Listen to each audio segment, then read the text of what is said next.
Magandang araw Pilipinas, magandang araw Soxer Gen. Welcome sa isa na namang edisyon ng programang Performing and Informing. Hatid sa inyo ng Presidential Communications Office, Philippine Information Agency at sa pakikipagtulungan ng Information Coordinating Network of Soxer Gen o ICON-SOX. Sa ngalan ni PIA Director General Catherine Chloe De Castro at PIA 12 Regional Director Fryan Abquilan, ako po si Oliver Rivera at samahan ninyo kung alamin ang mga latest development programs, projects and activities ng ating pamahalaan na ipinatutupad sa bahaging ito ng bansa. Tayo ay mapapanood via live streaming sa official Facebook pages ng PIA at via replay sa YouTube at Spotify. Tayo rin po ay mapapakinggan sa ating mga partner radio station. Pasalamatan din natin ang ating mga media partners mula sa iba't ibang bahagi ng rehiyon na kumukuha sa ating talakayan. And we have with us today ang ating kaibigan mula sa Department of Social Welfare and Development o DSWD,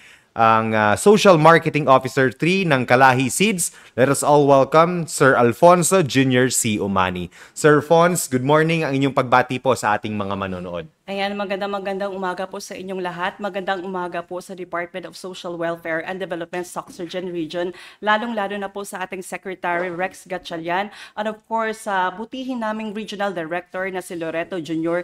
V. Cabaya at sa bumubuo po ng Promotive Services Division.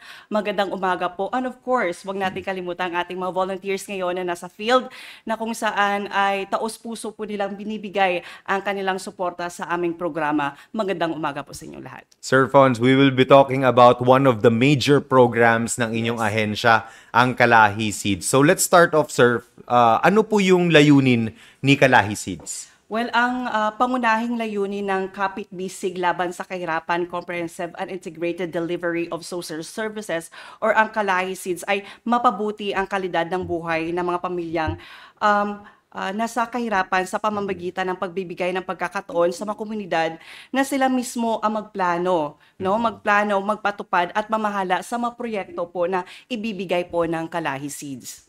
Sir Fons, paano naman po nakakatulong yung programa sa mga komunidad na alam natin na nasa kahirapan po?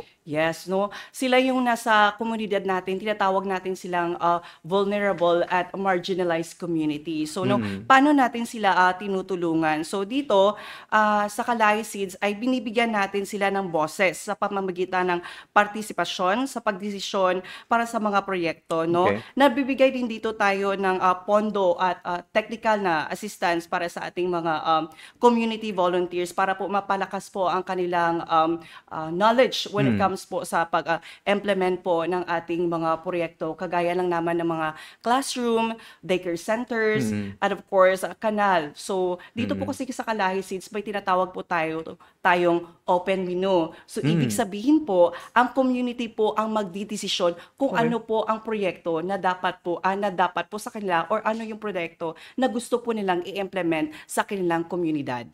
Sir, kasama dito kalsada, water system, Yes. and so kumbaga merong menu si DSWD, and then si community mag-identify and then yun yung i-implement.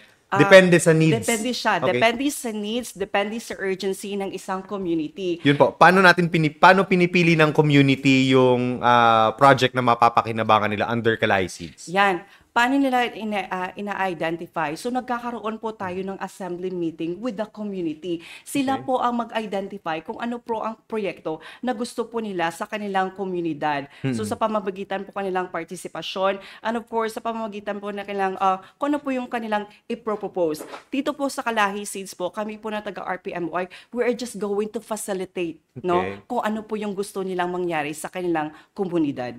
Sir, meron kayong sinasabi na community-driven development approach or yung CDD? CDD approach, Sige yes. po. Ayan, napakaganda po ng CDD approach. Ang tinatawag po natin community-driven development approach, ito po yung strategiya na kung saan it's a bottom-up approach. Okay. Kung saan ang komunidad ang magdidesisyon from the bottom, and then kami dito sa upper, kami yung magfa-facilitate sa kanila. So dito napropose ng solusyon at nagpipili sila ng proyekto kung ano yung proyekto na gusto nilang i-implement sa kanilang community. So dito nagkakaroon ng tinatawag na community assembly, and of course doon sa consensus na yon makikita kung ano ba ang kagustuhan ng karamihan. So dito bawat individual ay meron tayong tinatawag na karapatan, bawat individual ay merong boses po sa Kalahi Seeds. Sir, ano naman po yung mga proyektong naipatupad sa ilalim ng Kalahi Seeds for the past year po? Wow, ang Kalahi Seeds po ay over 20 years na po tayo nagsisilbi dito sa Region 12 at nakapagpatayo na po tayo ng iba't ibang infrastructures. Kagaya ng lamang na nabanggit ko kanina mga daycare centers na kailangan po ng ating mga mag-aaral. Hindi lamang yan, nagbibigay din po tayo ng market na kung saan magkakaroon ng pamilihan ang isang komunidad. Meron din tayong mga road construction, no? So, ito po ay isang strategiya ng Kalahi Seeds po para mas mapalapit po ang mga tao po sa kalakalan. So, parang we support also the farm to market road. Parang ganun siya. Sir, meron tayong listahan dito, sir. Baka pwede natin isa-isahin po per municipality, barangay, and ano yung project, and magkano yung inalat ni Kalahi Seeds for this, and then yung, especially, sir, status. Yes, yung Sige status. po. Ito yung maganda kasi dito kasi sa Kalahi Seeds, gaya ng sinabi ko, sila talaga yung merong boses kung ano yung proyekto na gusto nilang i-implement at sila rin yung may parang desisyon kung magkano yung maging proyekto nila. So makikita po natin dito sa datos natin na ating babasahin mamaya, iba-iba po yung mga presyo, no? So dito po sa Santo Niño po ngayon ay meron po tayong construction of satellite market na nagkakalaga ng 2.4 million pesos. Ito po ay ongoing ngayon. Barangay? So, dito po sa Barangay Ginsangan, yes po. Meron din po tayo dito sa May Surala, no? Kung saan po ay construction of Barangay Health Station, kung saan matatagpuan ito sa Lamsugod. Ito po ay completed na.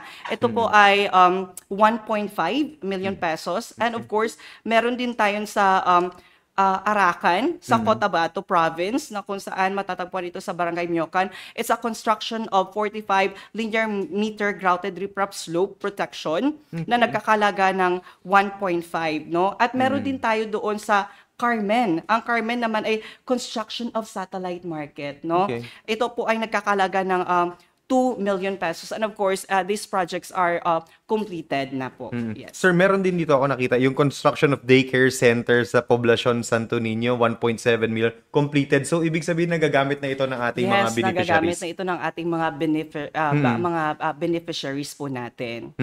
Sir, balikan natin, paano tinutulungan ni DSWD yung mga communities na magplano? Kasi, di ba, meron tong may feasibility study ba? Yes. Ano yung technical, in terms of technical assistance, ano yung pino-provide ni DSWD sa kanila? Dito naman kasi sa DSWD Kalahi Seeds, no? Sa sinabi ko kanina na ang community po natin ay sila po yung mag-implement. Hindi po kami nagbibigay ng proyekto na kung saan, okay, ito na yung proyekto, implement yan, hindi po yan. Bibigyan po namin kayo ng technical assistance, no? Ito po yung mga trainings, workshops, seminars, kung saan ay we are going to increase their knowledge on implementing the project na meron na ibibigay ng Kalahi Seeds. So, ang assistance ni DSWD, sir, from planning to implementation? Yes, planning to implementation. After the implementation, may tinatawag din tayong monitoring. Yun. Yes, hindi po yan mawawala. Complete package po talaga ang ating ang DSWD Kalahi Seeds. Kasi nga po, after the turnover po yan, no, hindi po yan namin kumbaga, papabayaan na lang. No, babalik po kami at titingnan po namin kung kamusta na po ang proyekto, paano ito pinapangalagaan ng komunidad. So, kung ginagamit ba nila ng maayos? Kung ginagamit ba nila ng maayos, kung ito po ba ay may mga sira-sira na, at ano po yung magiging intervention po namin doon. So, doon, we are going to hear their voices, no? Kung ano pa ba ang kailangan ninyo, ano pa ba ang gusto niyo improve, ano pa yung tulong na kailangan ninyo from the RPMO level. So, ini-empower talaga ni DSWD, sir, yung ating communities na maging responsible. That's Yeah. very true. Responsible at yung accountability talaga. And of course, dito kasi sa Kalay Seeds, we're gearing, dito kasi parang, we are also encouraging the community na maging transparent po sa aming proyekto, no? At nagkakaroon din kami ng tinatawag na sense of ownership dito sa Kalay Seeds. So, 'di ba po sir, pag meron po tayong sense of ownership sa isang proyekto, parang inaangkin natin yan, Atin inaangkin ito. yan. Pinaghirapan natin ito. Tayo ang may gawa nito, no? Kumbaga, doon na mindset na yon parang ilalagay nila sa isip nila na kailangan natin ito pangalagaan dahil ang proyektong na ito ay hindi lamang ngayon sa present time na magagamit, kundi magagamit din ito ng susunod na mga henerasyon. So, yan po ang mga mindset ng aming volunteers. Opo. Sir, speaking of sustainability, ano pa yung binibigay ni DSWD sa kanila? Once implemented na, andyan na yung structure, andyan yung infrastructure Yes. project, may financial assistance ba para sa maintenance? Ano po yung tulong na binibigay pa ni DSWD sa kanila? Ayan, maganda po yan siya, no? Dito po kasi sa sa sa Kalahi Seeds, DSWD po, no? Meron po tayong tinatawag na partnership with the LGU, no? Okay. So partnership with the LGU po, no? And of course, partnership sa ating mga Community mismo. community mismo, and of course the barangay level. We encourage the barangay to put budget po, no, for the sustainability po ng ating ating mga projects. So dito po, binubuo po namin ang tinatawag na Operational and Maintenance Group. Sila po ONM. ONM, yes. Sila po ang mga ngalaga po sa ating proyekto po. Kumbaga, sila yung mga tagabantay ng proyekto. Sino yung composition nitong ONM, sir? Ang mga composition nito mga ONM po natin, sila po yung mga ating mga community volunteers po, no? So mag-identify sila na. Mag-identify sila. So, depende po kasi sa proyekto. So, as usually naman, pag meron po tayong grupo, merong president, merong vice president, merong secretary. So, yan po ang isa sa mga good practices po ng DSWD Kalahi Seeds, ang pagtatag po ng ONM group. Yes. So, na-mention na ninyo, sir, good practices. Doon naman tayo sa challenges. Alam natin, sir, just like in any other government programs, may mga challenges and paano yung mga challenges natin sa pag-implement ng programang ito and then paano natin ina-address po ito? Yan, alam mo kasi, sir, no, tama ka talaga na every program, there is a challenge, there are challenges. So, dito naman po sa amin sa May Kalahi Seeds, isa po sa mga challenge po namin is ang natural disasters. Yes. No?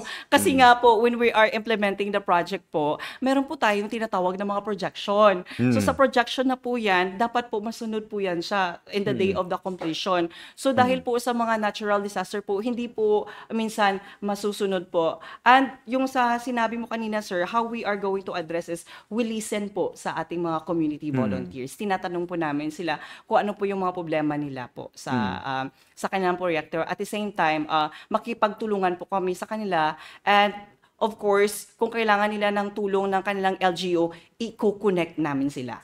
Yan siya. Sir, na-mention na natin kanina, monitoring and evaluation. Yes. Ano yung paano natin nami-measure itong success ng ating project po? May mga success indicators ba tayo? Yes, meron tayong mga success indicators. Meron po tayong sustainability evaluation tool na ginagamit. So for example, no, buhay pa ba ang ONM group? Yeah. Baka pag diba?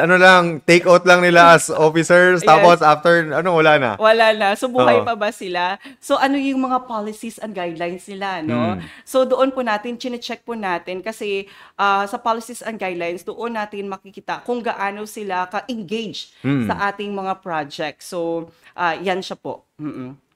Sir, doon naman tayo, sir. Ano po yung mga plano, ways forward naman natin sa pagpapalawak po ng Kalahi Seeds dito sa ating region for the succeeding years naman po? For the succeeding years po, ang gusto po namin mapalawak, at the same time, paigtingin pa, no? Paigtingin ang mga partnership with the LGUs sa iba't-ibang ahensya ng gobyerno. We partnership with the DOH, we partnership with the DepEd. Kasi nga, as I mentioned earlier, we are implementing a project such as daycare centers. So we need the expertise of the DepEd, and of course, sa DOH din, meron din tayong mga Health centers. health centers na facilities. So, we need also their expertise din. So, sa partnership na yan, dito talaga natin na makikita na meron tayong isang layunin, kundi tulungan ang ating mga komunidad na kung saan nasa laylayan. At para sa isang bagong Pilipinas. Yes, that's very true para po sa ating bagong Pilipinas. Opo. Sir, you've been going around sa mga provinces natin. Baka meron kayong masishare na best practices or magandang project na nakita po talaga ninyo na nagkaroon ng impact doon sa isang komunidad, sir? Ayan, meron po kaming project doon sa May Sultan Kudarat. No? Sa anong munisipyo po ito, sir? Sa Sultan Kudarat, sa Libak. Libak ata, or Calamansi. hindi Coastal areas. Coastal areas. So, doon, medyo bukid na siya. It's the Barangay Ligodon, if I'm not mistaken. Ligodon. Okay. Sa Barangay Ligodon, doon po naninirahan ang ating mga IP people. Alam mo po, sir, pumunta kami doon para po sa turnover ng project. Ang project naman doon is ang water system. Yeah. So, isa po sa mga comments ng mga IP people there is, sabi niya, akala ko hindi na kami dito mabibigyan ng tulong ng DSWD. It is their first time daw na meron daw ahensya ng gobyerno na pumunta sa kanila. Considering GIDA po ito, It is GIDA the areas. GIDA area na pumunta sa kanila at kumbaga kinuha namin yung boses nila kung ano ang kailangan nila doon. They thought that kumbaga the government left them behind. Kumbaga. So, no, hindi. Sabi ko sa hindi. Ang DSWD po ay wala pong pinipiling area. Kagaya po ng sabi ng ating presidente, no one should left behind. So yan po, isa po yan sa mga goal po ng ating programa ng Kalay Seeds. Although during pagpasalamat niya, he cannot express kung ano yung mga bagay na gusto niya sabihin, pero makita mo sa mukha nila, sa mga luha nila, they are very, very happy kasi nga po, matapos ang ilang taon, meron na silang water system. Water system. At the same time, makakaligo na sila makakaligo na makakagawa na sila ng mga gawaing pangbahay nila. So, ahmakin mo yun, kailangan nila mag-igip ng ilang metro, maglakad, para lang magkaroon ng tubig sa kanilang bahay. Ngayon, dinadala namin ang tubig sa kanilang bahay. Yeah. Yes. Sir, baka may question yung mga communities natin. Paano sila makaka-avail ng programs under Kalahi Seeds? Saan sila makikipag-coordinate? Present ba si Kalahi Seeds sa bawat munisipyo? Meron ba siyang focal? Well, dito naman kasi sa Kalay Seeds kasi identified na po kasi yan from the central office. So, paano siya ina-identify? For example, for 2025, ilang communities ang pwede natin matulungan? Yan po. Doon sa CO na yun, we are sending data to them. Especially sa stunting, sino yung munisipyo na mahirap, di ba? Meron tayo tinatawag first, second, third class municipalities. So, isa po yan sa mga bases, na mabigyan po ang ating mga munisipyo ng proyekto. Lalong-lalo na po sa mga vulnerable and marginalized communities na kung saan doon nabilong ang munisipyo na doon sa mga disaster-prone areas, sir, kasama ba to? Yes, of course. Kasama din sila sa mga proyekto ng Kalay Seeds. So, actually, next year, meron po kaming new modality ng Kalay Seeds, which is ang pagkilos, So, doon, ang focus mo niyan is yung sa mga coastal areas po natin. So, antabayanan po ninyo po yan na proyekto kasi po, marami pa pong ibibigay si DSWD Kalay Seeds. Sir, medyo naubusan na po tayo ng oras. Baka meron pa po kayong mga mensahe para sa ating mga tagapakinig before we end the program. Nais namin ipaabot ang Kalahi Seeds ay hindi lamang po proyekto ng gobyerno, kundi isang programa na nagbibigay boses at kapangyarihan sa bawat mamamayan. Sino ka man, ano ka man, may boses ka dito sa DSWD Kalahi Seeds. Sama-sama nating ipagtuloy ang pagkakaisa, pagkakaisa, malasakit, and of course, volunteerism o tinatawag nating bayanihan upang makamit ang tunay na pagbabago at pag-unlad sa ating komunidad para po sa bagong Pilipinas. Maraming salamat po sa ating guest. Yan po si Sir Alfonso Jr. C. Omani, ang Social Marketing Officer 3 ng Kalay Seeds dito po sa DSWD Region 12. Sa ngalan ni PIA Director General Catherine Chloe Di Castro at PIA Regional Director Fryan Abquilan, ako po si Oliver Rivera. Maraming salamat at magandang araw, Soc. Sir Jen.